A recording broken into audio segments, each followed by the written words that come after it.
Hello, everyone. Welcome to our world today, the Unionist perspective, our weekly live discussion on what happened in the news this week. We're very happy to be with you. And today we have things that are pretty interesting to talk about because we all research topics that are around almost all, like not all, but a lot of us researched topics that are around climate change. And not only climate change, it was more around like local actions made in order to make our lives more comfortable um, during this crisis of climate change, or like have more of a system based on renewable energy, which means that we're going to go in South Asia, Southeast Asia.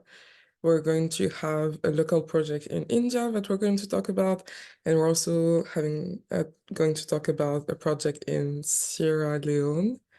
Um, and yeah, let's see where this discussion takes us, and if we have time to go around through everything. So, um, the interesting thing about all of them is that basically it's like the concept of eco cities that is being developed throughout all these actions. And it's funny that all of them are kind of happening at the same time, but they're not all from the same kind of institutions, or they don't have the same intentions.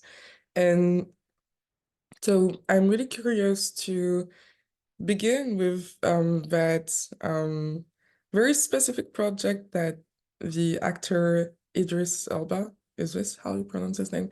Idris Elba is developing on an island in Sierra Leone in order to make an eco-city. And I would like Isaiah and Sage, I think. No, Granville. No, Isaiah and Sage. I think you're the one that researched this topic. Would you like to talk about that a little bit? Yeah. Okay. So basically, the setting of this story is on Sherbro Island in Sierra Leone. So on like the southwest coastal area of West Africa. Sherbro Island, in the article that we read, um, they said that it was about the size of the Isle of Man. For those of you who are like familiar with the UK, or British people will be able to get that reference with the Isle of Man, but it's like a sizable island, like 230 square miles, and currently there's 30,000 people who live on that island, and they do not have a power generation station on their island or connected to their island. So all this time they've been living either, I guess, with generators or just without electricity. But Idris Elba is a British actor whose father is from Sierra Leone, and he's long had an interest in Sierra Leone. And he has, a friend from childhood named Siaka Stevens. Siaka Stevens is the grandson of technically the second, but basically the first president of Sierra Leone, who went by the same name. So we're going to refer to Siaka Stevens, the grandfather, was the president of Sierra Leone, and then Siaka Stevens, the grandson, is the guy who approached Idris Elba about this eco city tourism project on Sherbro Island. So anyway, so Siaka Stevens has known Idris Elba since they were kids, growing up in the United Kingdom. And he was like, I want to build a luxury hotel in Sierra Leone. But he was like, yeah, but like our country doesn't have the infrastructure to support a hotel like this. So he was like, I need support from various organizations and people to build the infrastructure. So that's when he approached Idris Elba, and Idris Elba, probably using his network that he has or whatever, has gotten the buy-in of like multiple different companies to build this eco city on Sherbro Island, basically. And so a big component of this is going to be um, making it like environmentally friendly. They say that a big part of it is making it compatible with the like local cultural values of the the people of Sierra Leone, such as like community cooperation and respect for nature. So they want to make it 100% sustained by like renewable energy. So like I think mainly solar and wind in that case. And yeah, they just want to, create a tourism hotspot on Sherbro Island, which has some really nice beaches, you know.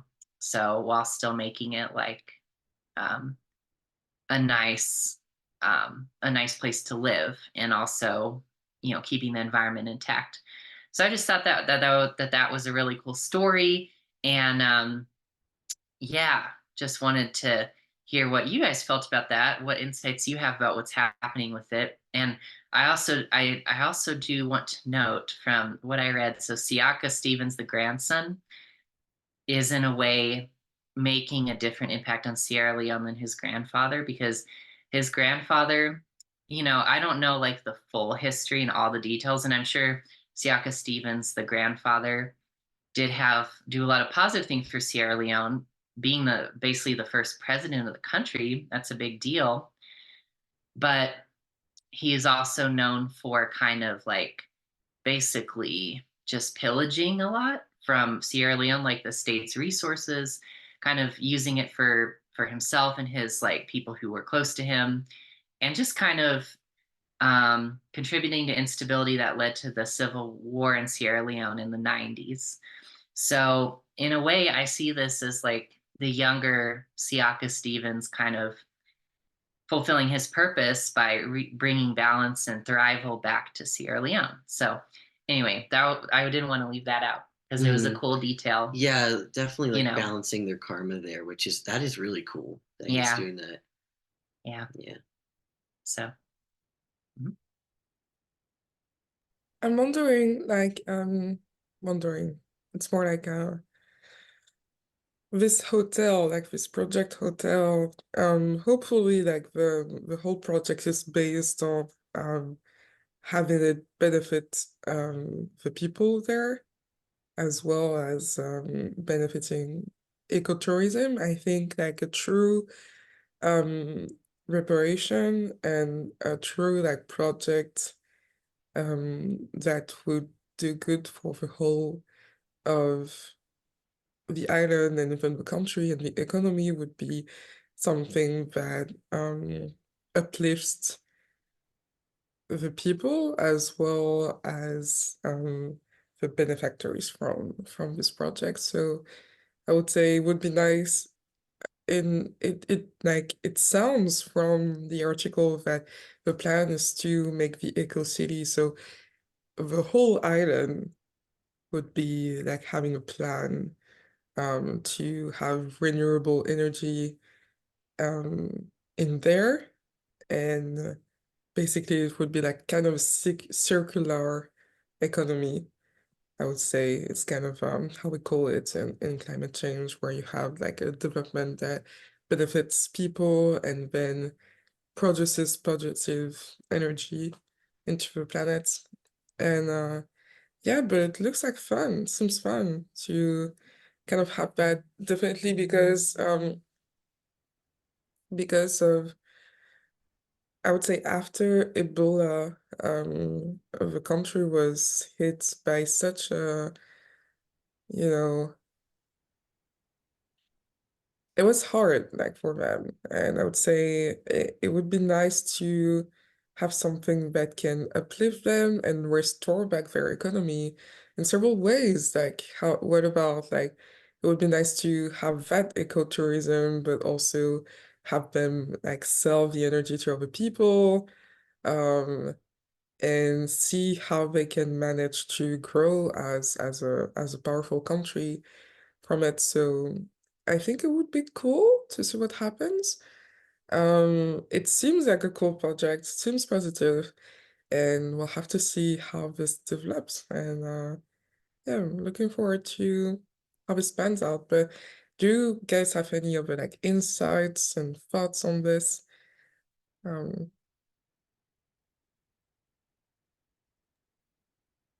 It's I very just, oh no, I just want to confirm what Irene said though, because when I read the article, the whole thing didn't mention like how they got if how or if or what process they used to like get the approval and the buy-in of the 30,000 people who live on Sherbro Island already.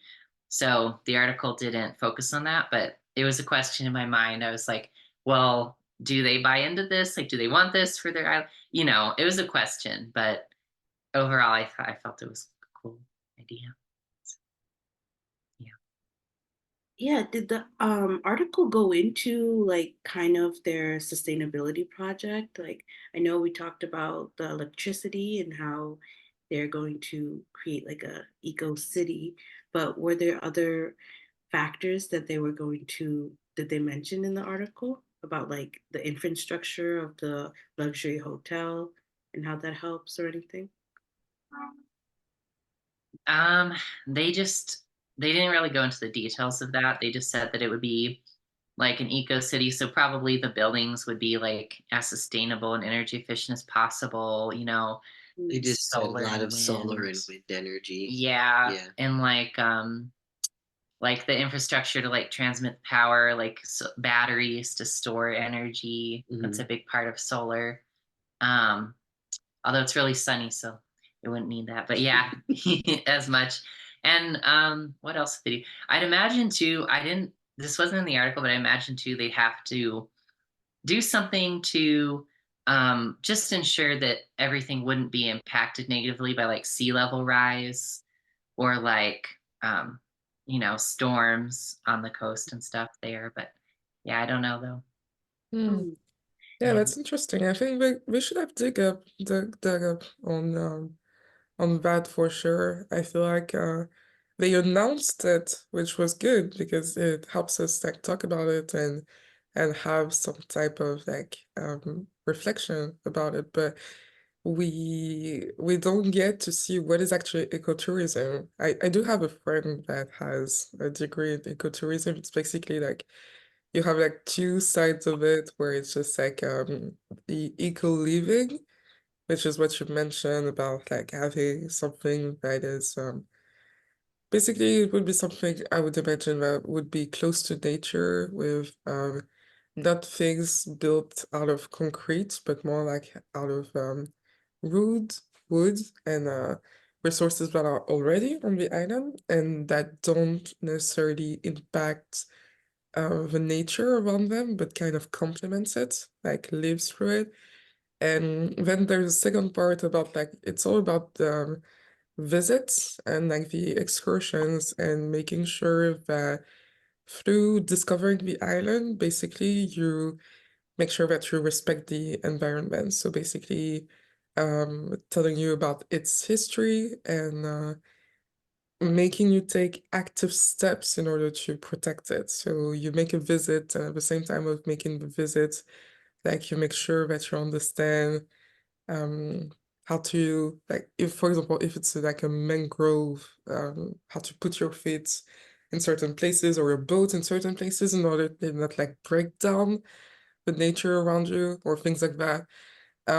So I would say ecotourism has like these two big components, and there is a lot of components around like awareness of your surroundings in ecotourism. But I'm not an expert, and I wish they could have like explained more what it was going to be all about. But there is also this thing about potentially like the project has just started, so maybe they don't even exactly know how this is going to pan out. So yeah, a lot of questions, but yeah, as I said, like a lot of questions around a lot of like details and semantics and things like that. But the overall project seems positive and cool. yeah. It'll be good to, go back to this and see how the city develops because it's always good to share with other islanders, especially in the regions with the same climate, to see how they're doing things. And I also found it like very healing that Idris Elba could like gather all these sponsorships and you know, create this like monumental dream in process. And it almost feels like the manifestation process of how like you have this desire, you reach out, you feel guided to reach out to someone, and then that person like in a snap of a finger can able to bring resources and funds and bring everything into a whole picture. So it's a very beautiful unfolding of how this ecosystem is, eco city is becoming. So interestingly, while you guys were talking, I was like, oh, let's have a look. So it seems like Sierra Leone is it's quite big from a land mass point of view. So it's like 71,000 square kilometers in land area, of which 43% is made up of forests, bush, and farmland. So it's definitely geared for ecotourism type efforts. And so, so the one thing that almost makes me wonder is that because it's so vast and it seems like it's quite populous in many areas, it almost sounds odd that electricity didn't get to Sherbro Island. So, it's kind of like a part of the country was almost left out of the collective in this space. So I feel like this brings attention to that part that almost needs to be reintegrated.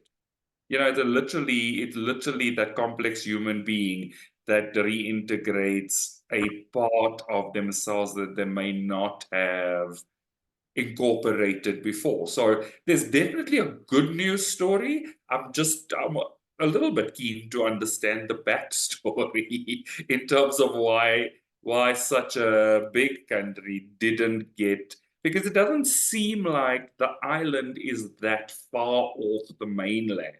And there's quite a strong, there's a strait between the island and the mainland, and I'm just like, well, what was the problem? What was the thing that was in the way of not bringing electricity to that space?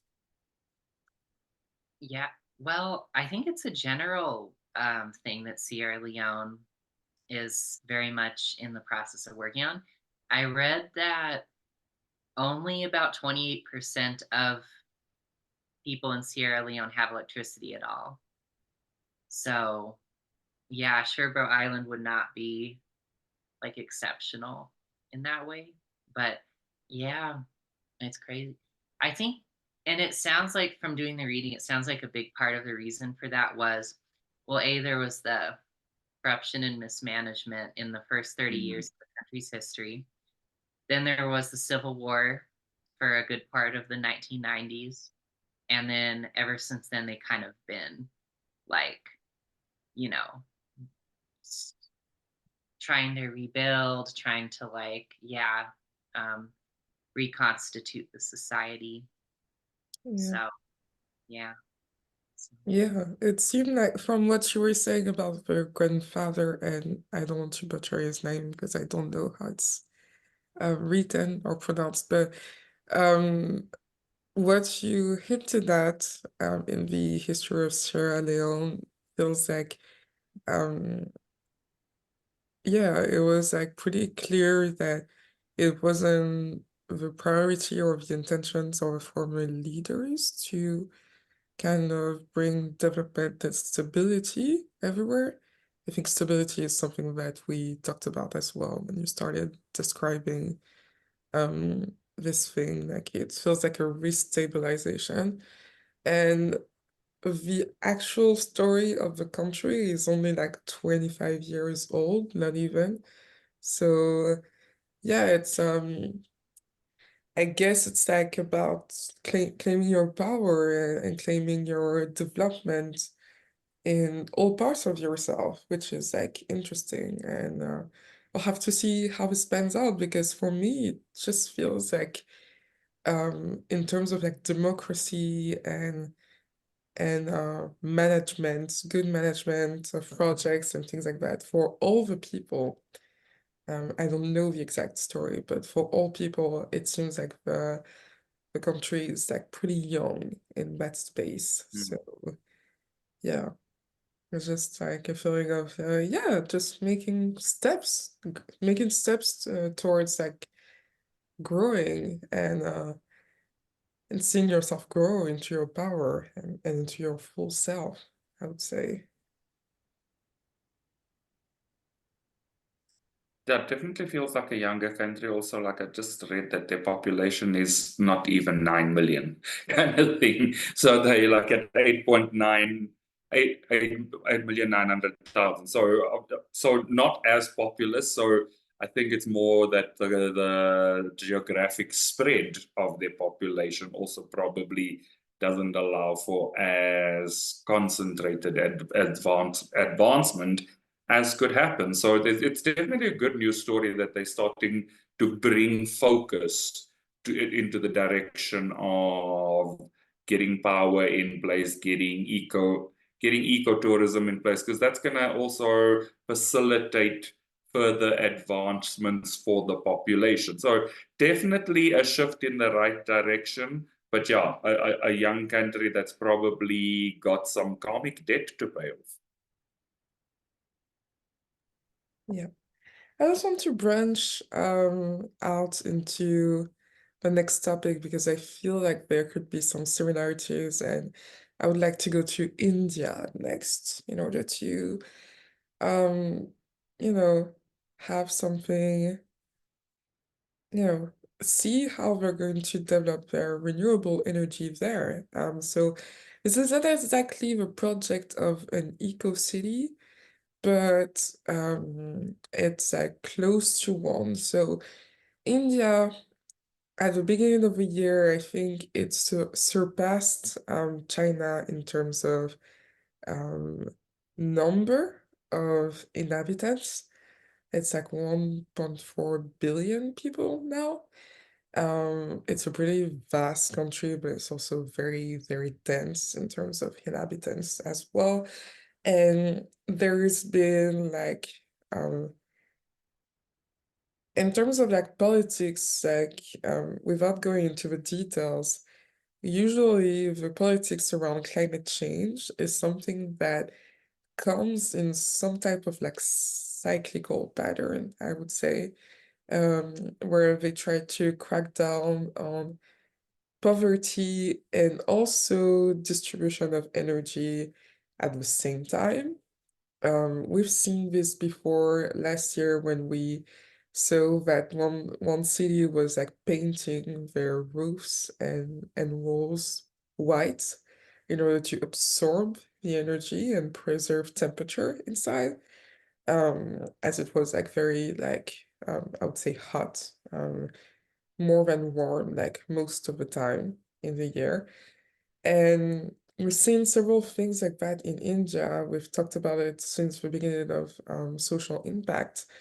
But right now, like what India is trying to do, and it's interesting to see, is that they're building a lot of infrastructures in order to help people, in order to help in this crackdown of poverty and absence of renewable energy. We have to take into context that India, a lot of people got out of poverty, got electricity not so long ago in certain regions. I would say most like the northern regions where there is the most poverty. They just got electricity and internet in the past 1 decade, maybe 15 years, 20 years at most for some people. And basically, what India is trying to do is bringing electricity and renewable electricity from in groups of 10 million people per 10 million people. So the project is massive because there are a lot of people here. And usually what they try to do is build a lot of infrastructure that are really big outside the cities in order to feed the cities with renewable energy. So basically like solar parks, so these big parks of solar panels that extend in some type of deserty area. And with research, they realized that rooftop panels will help people way more than having infrastructures made outside the city. So I don't know like the technical details of that, but basically rooftop panels feels like the best solution. And so they're investing 10 billion, almost $10 billion into the construction of rooftop panels and see how the energy can be micromanaged in each household or building. And this is interesting because I feel like this is like kind of a continuation of what the other things that we've seen in India in terms of climate change. And also like this global thing about distributing the energy to all people, making them participate in the development of the future of the city, which feels like, basically the conclusion of the research was that rooftop panels would be basically, something that is, I guess, cheaper and better to use than anything else. And it's funny that the solution would be to the one that empowers people to grow and manage their own energy as well. And so I think there's something to look out for here. And I would say that in all this frustration about like the government asking people to make efforts in order to overturn climate change and the frustration of inhabitants in all countries saying that, hey, but it's your industries that consume the most energy, like what can we do about it? There's something about like a connection, like a collective effort led by the government, but that empowers everybody into this. And it's like kind of, you join forces in order to like fight and overturn climate change. And I think this is an interesting solution that we may just start to look at. So I'm curious to see like what do you guys feel about this? I know like it's the details of the article were very technical, but I tried to kind of explain the base level of it. And I wonder, like, in terms of like feeling, what do you guys feel about this? What are your theories about this? How does this make you think and feel? So on a level, I think it's quite a powerful solution, and the reason is I have solar panels as well, because with South Africa having these rolling blackouts and stuff like that, I think it's a powerful solution because the sun is literally an unending source except at night, right? So the thing that actually that requires significant investment is storage capacity. It's not actually the cost of panels. The panels are generally produced quite cheaply, and so that's not where the money generally goes to. The money goes to the lithium-ion batteries that store the power, and also the inverter that harnesses that power through the panels. So I feel like it's quite powerful, because what happens with my system is that it produces at a certain level of kilowattage throughout the day. When the batteries are fully charged, it feeds back into the national grid. So I feel like this starts to create quite a powerful partnership, because let's be honest, if you're going to find any surface that is readily available, it is the roof. like just about everybody has some type of roof, whether it's a roof on a big building structure with apartment or somebody's house, or you know what, even potentially some low cost housing will have roof space. And so it's a great way to capitalize on that space. And it's also a great way, if they can harness the spare capacity, to feed it into the grid for the greater good of the collective. So I feel like it's quite a powerful solution.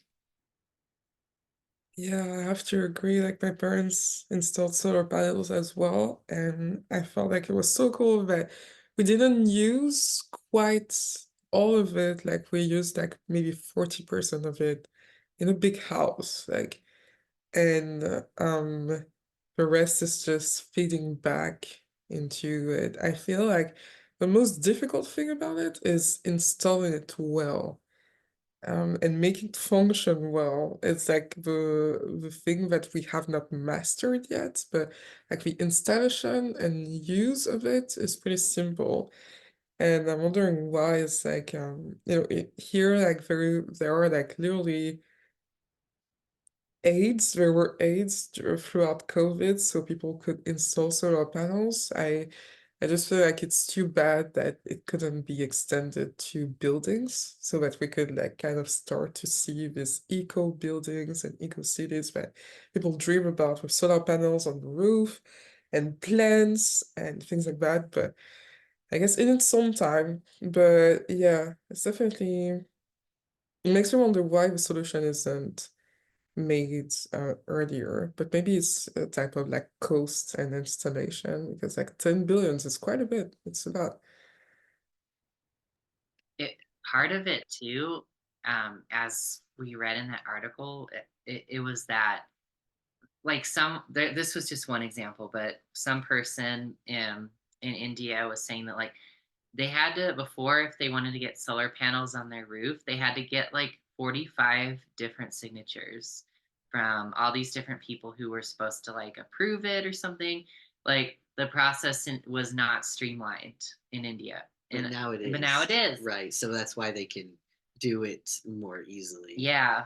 Yeah. Now that same person said like, oh, now it's pretty much instantaneous. Yeah. You can be approved to have a solar panel. Right. Instead of waiting for all those signatures or whatever. Yeah. And who knows why, but they were just, I feel like it's a healing of empowerment because you know, you no longer have this barrier of all this like red tape, all the like signatures you need. And now your main power source is on your roof. It's on your house. You can literally see it. And I feel like it's more, it reflects empowerment because if you're like, well, I get my energy from the energy company and who knows where the plant is, but it comes in to my house and I have no control over my energy bills. Well, you have some control, but like there's an example of someone paid like $200 a month for electricity. That's a huge electricity bill.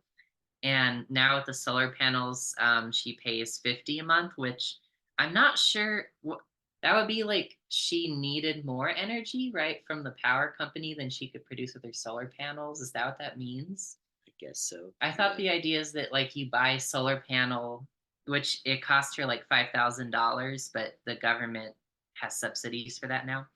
And I thought the idea is you buy the solar panel, unless the solar panel needs some sort of service or maintenance, you don't pay anything. But I could be wrong about that. But anyway, Depends. yes. Like it's like imagine like it's raining season or like monsoon season. You don't produce quite enough to feed yourself, so you're always kind of attached to the normal national grid, but it's still in monsoon season. She was able to cut down by 4. And I think it's still like a huge thing to consider because like by 4 is like a lot. Like you produce like 75% of your thing. And that happens, yes. Sometimes you produce too much, sometimes you produce not enough, and you just have to kind of rebalance with the national grids, and that's it. It's not like a complete solution where always, but most of the time it is.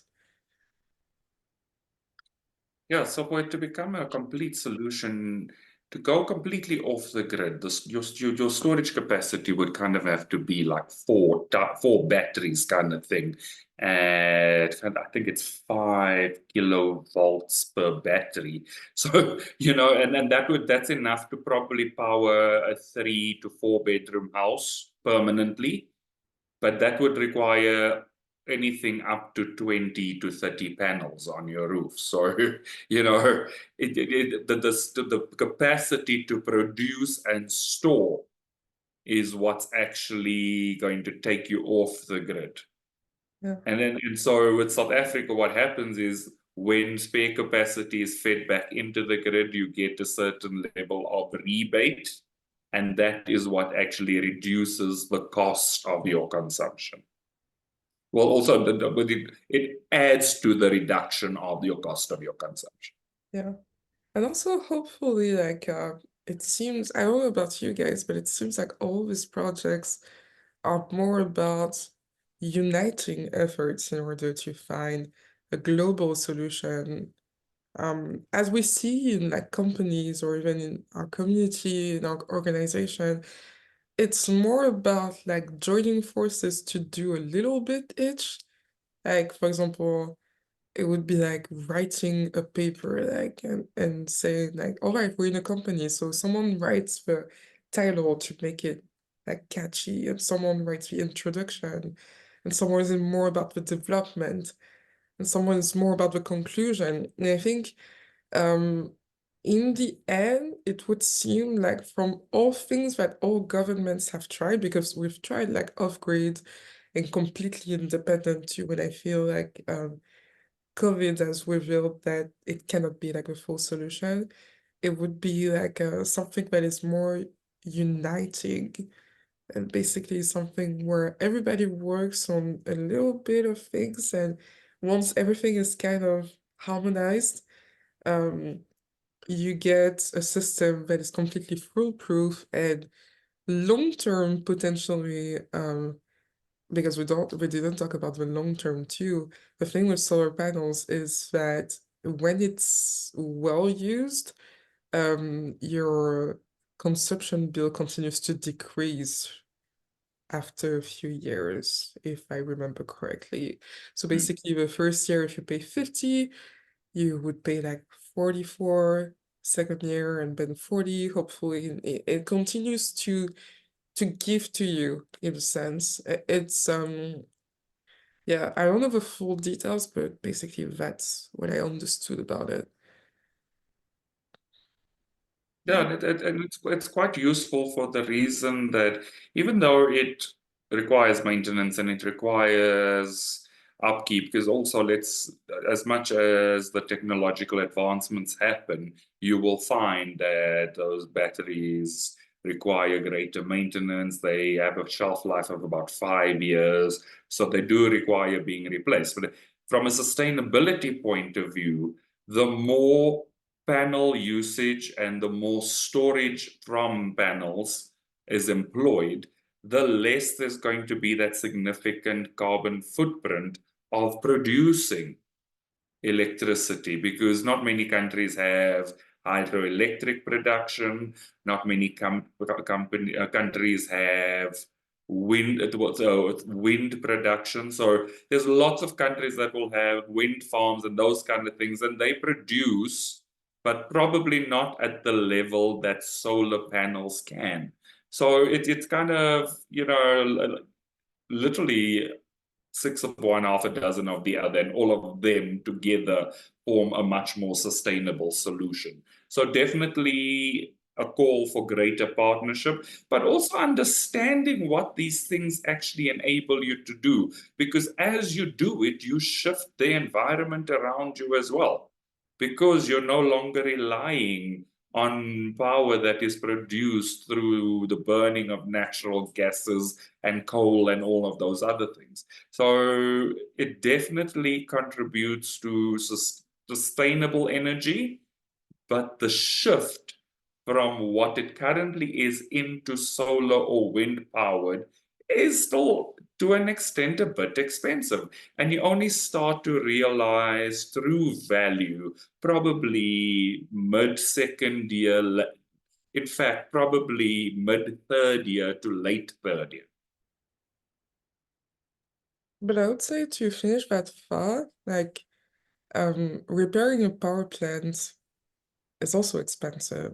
And so when a whole city or county or state shifts into renewable energy, if well made, you also require that transition from the energy all the energy put into repairing the power plant, because it probably will require less if it's less used, to something that is completely dedicated to repairing individual roof power plants, and probably will take you like an hour a day. And so you can maybe do like your company can maybe do like 20 a day, which is like actually pretty good all throughout the year to maintain all of them. And so I would say like if well made, this could literally push forward the transition, the ecological transition that we have been requiring, you know? And basically you don't pay less taxes, but these taxes are used to do a repair directly on your house instead of anything else. And so long term, the cost of you repairing your rooftop panel would be off your ends and actually paid by what could have been like the former power plant taxes repair, or something like that. You know what I mean? It's I would say like it's a positive and beneficial shift in my mind. But yeah, I wonder like Isaiah and Sage and Nadia, like if you have like any insights on that, any thoughts. I just feel it's very good for that location because although I've never visited India, in Bangladesh, it's always like electricity is out. Like at a certain time, you just have to know that you're not going to have AC, fan, light, anything. So, in order for them to move in such an empowered way, they're literally going to change their life. It's going from like having to move their schedule from knowing that they're not going to have electricity after 6 p.m. to now having the whole day that they can use their light, their AC, get some work done. So this could probably change wherever the solar panels are getting installed, their lifestyle, and which is great. And other neighboring countries could learn from as well. Because I know whenever I go to Bangladesh, we have this saying like, oh, the current is out. Like it's out, that's it. The day is done. So this will really change one's life. And not to mention hospitals too, because we've been running in generators for so long. And now we can like plug solar panels into hospitals and have more reliability with patients.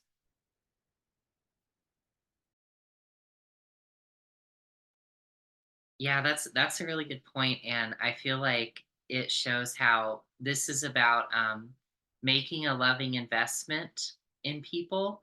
Like you're making an investment in both of those stories, like Sierra Leone and India, and the investment, like yes, like there's a big upfront cost, like a fairly big upfront cost, but in the end, it's going to pay tons of dividends because it helps people like become more empowered, and that helps all of society, and it's going to have this big rippling impact, like, and like you said, with things like hospitals too, for example, that's like a community resource that needs to have power. And with both of these things, like it's an investment that will maybe inspire a lot of other countries or regions to do the same, which is cool.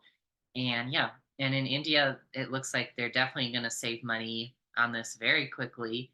Mhm. And in Sierra Leone, Idris Elba was like, he's like, it's okay if like I never make a profit on this, or if we don't make a profit on it. Like I understand it's like an investment in Sierra Leone, but they might. But in the end, I feel like it does generate a lot of profit in terms of well-being of society. It's also such a large scale, so it will be great to see. Like, I feel like if that's successful, that's going to have a global impact, and that's awesome.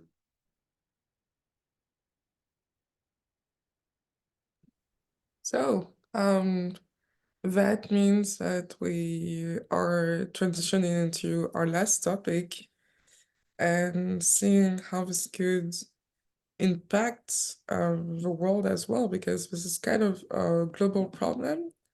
South Asian big cities are uniting forces, it seems, in order to combat climate damage, I would say, especially flooding.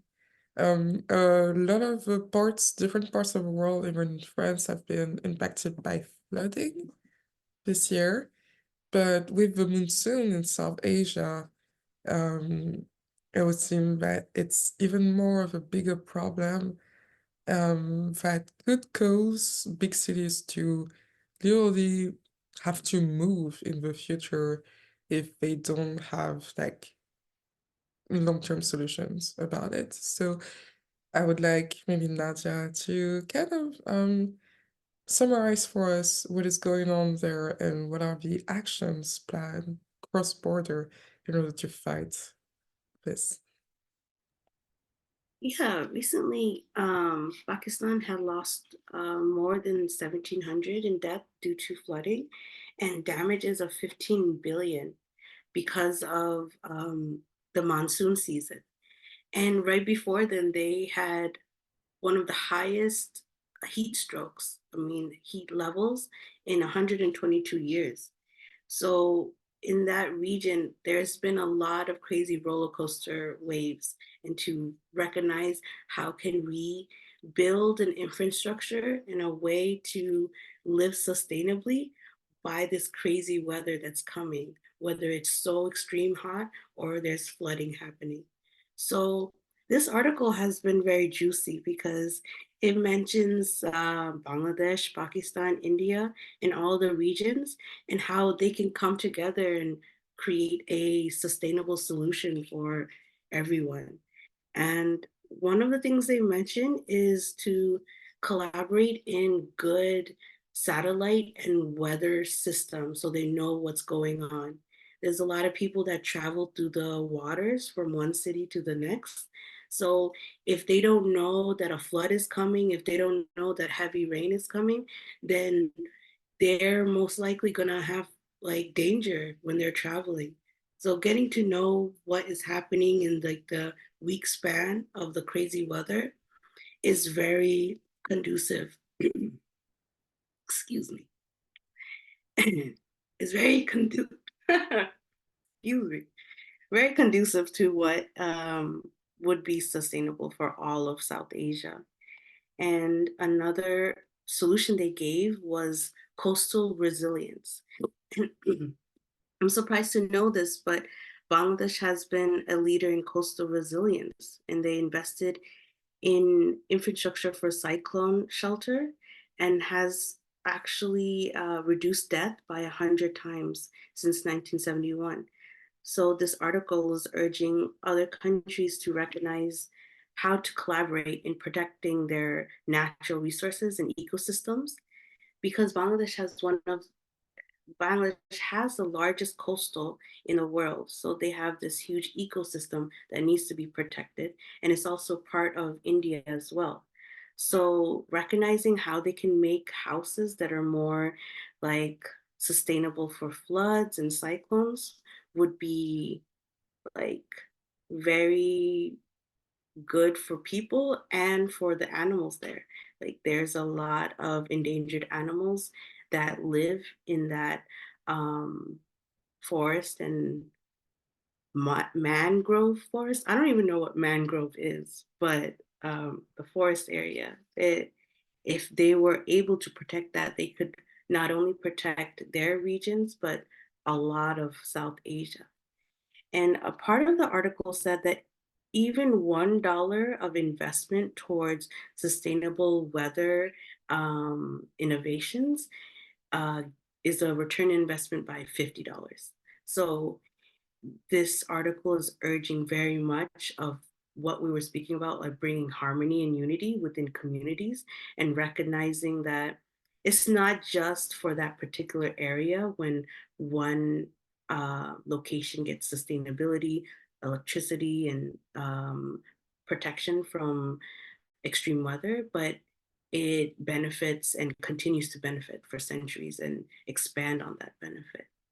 So that's pretty much the sum of it. It's basically bringing together a lot of data to share how to successfully, um, partnership.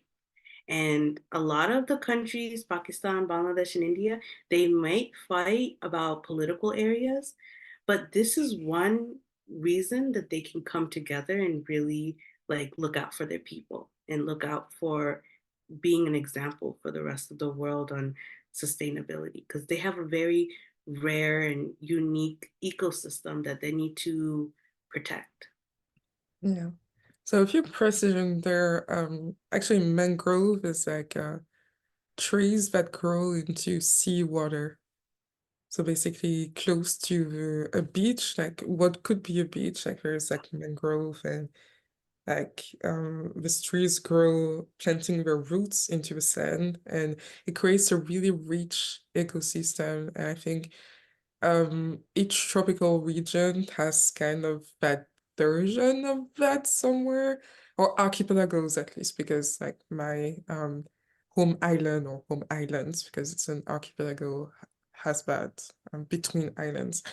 And when you said has the biggest coastal, you said Bangladesh has the biggest coastal what? Biggest And it coastal has the density? biggest coast, like the beach coast. It Beach spans like coast. for miles.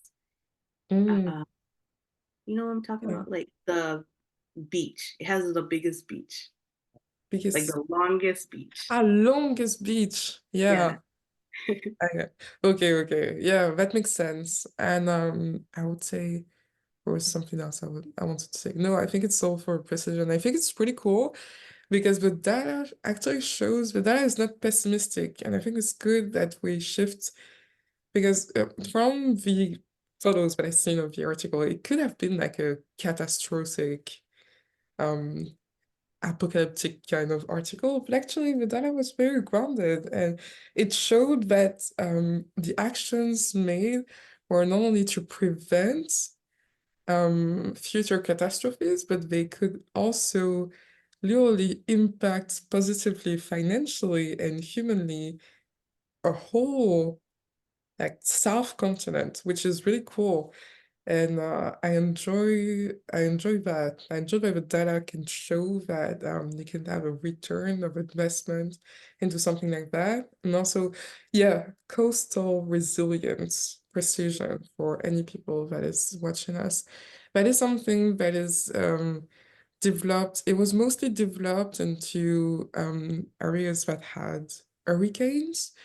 It's starting to get developed into Florida, for example, where basically the houses are made high up on the beach, and also in a certain type of configuration and infrastructure that reduce the damage on housing by more than 5 when there's a hurricane. And I think this can also apply to floods, which is why South Asia is looking into this. And I think it's a really like underused way of just protecting your natural habitat and protecting the animals' natural habitat too. And I think humans should definitely, start looking into it all over because there is a lot of like coastal catastrophes that can be avoided by this type of construction. So thank you for that precision as well. Yeah, how do you guys feel about that? And I wanted to mention, because you already mentioned it, and I wanted to go a little deeper on it, about moving main cities because they might be going underwater. And that's part of the reason why I was like looking for an article like this, because I've been hearing since I was in high school that like Bangladesh will be underwater, given a decade or two. And it hasn't happened yet, but that was always like a fear of like these extreme climates because it's so close to the coast and the water that you would think that as the water line rises, it will. But thankfully, it has not happened like that. And we're moving towards more sustainability and solutions for that. And like, it's true for other countries as well. Some cities are so close to the water that they could be engulfed completely. And it would be like Atlantis, like we would be discovering them after like centuries. So I'm serious, Granville. Really, it would be like Atlantis. It really could be. You know what? I'm laughing because I just had this visual because I actually watched Aquaman the other day again, and just this Oh, visual that sprang up when you mentioned it. But what I find interesting is I feel like there's a lot of innovation from a climate point of view that is probably not as well shared as it could be. So, like a country like Singapore has literally reclaimed miles and miles of coastline that because the landmass was receding. And so I feel like, those kind of things require significantly greater amounts of collaboration amongst nations because you find something that works, and yes, you might need to tweak it for your environment, but it's very easy then to replicate it in other environments. So I definitely feel like there's just like a greater call in consciousness for greater collaboration around the solutions and the innovations that are found. I felt that what struck me about this article was that most of what they were talking about was just like having early warning systems about like potential climate disasters that could be happening soon. And I was like, it's something that we take for granted in a lot of countries. Like, for example, like in the US, like, you know, you have like everyone's getting these notifications on their phones or on the radio or TV about if there's severe storms incoming. That alone, I know specifically like in the US, like with tornadoes, it reduced mortality from tornadoes, like just having like the warning system in place starting in like the 60s or something. It reduced mortality by like maybe like 100 times or just like massive amount because people just knew that something was about to happen.